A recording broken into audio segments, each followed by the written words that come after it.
Well, if you're anything like lots of folks in the newsroom, you and your family have been listening to the Greatest Showman track, the soundtrack, a lot. People have been in love with this movie. I mean, Star Wars got a lot of the pub leading into the holidays. Right. But it was a great movie people are talking about. Well, and there isn't just glitzy musical numbers. There are some lessons for business owners. See?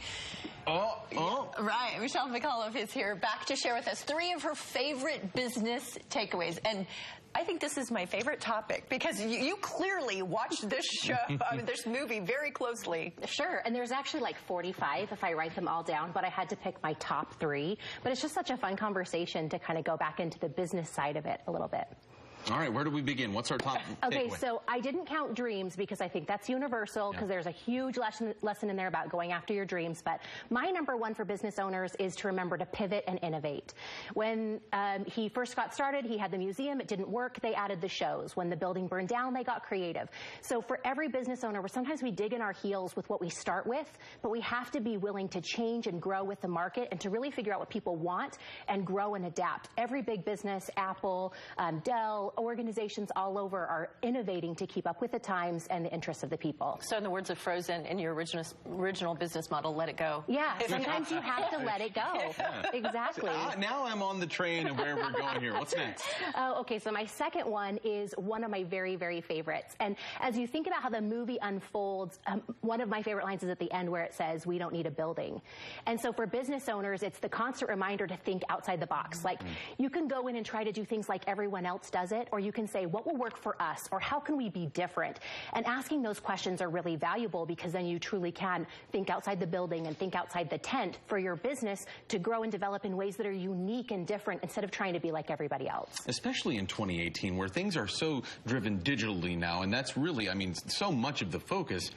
You really don't need a building, right? Right, you don't. And so many things happen online, but even more than that, like now online is almost one of those things that we have seen come and go a little bit. We got to start to innovate. How can we be different than just being online? And that white noise. Absolutely. Okay, give us your third. Okay, the last one is a through line that they talk about at the beginning and come up at the end, and most people don't look at it this way, but I love the thought that everything that you need is right in front of you. And so there's so many things that are big in dreams and ideas, but sometimes as business owners, we get so big on the big picture that we forget that what we need is right in front of us.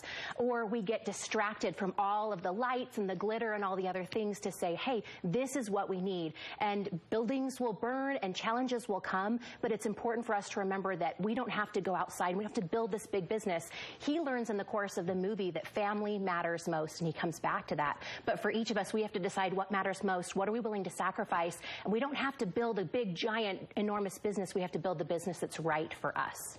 I love that. Michelle McAuliffe is here. Give us the name of your blog again in case people want to check it out and go check out more of your 45 tips for the showman. Yes, that's coming tomorrow online. So that'll be at speakmichelle.com/KSL specific for this segment. But you can go to speakmichelle.com for more. Okay, so just to kind of give us a little hint. When you go into movie theaters, do you do this for every movie? No, I don't. But because I have that little entrepreneurial mind and tag, I think that's one of the things that drew me into the movie a little bit was just the challenges and struggles. And I've had those burned down moments and the challenges in business, and it's fun to see how you can rise above and learn a few things. I love it. Let's just be glad you didn't do it for the Titanic. Yes.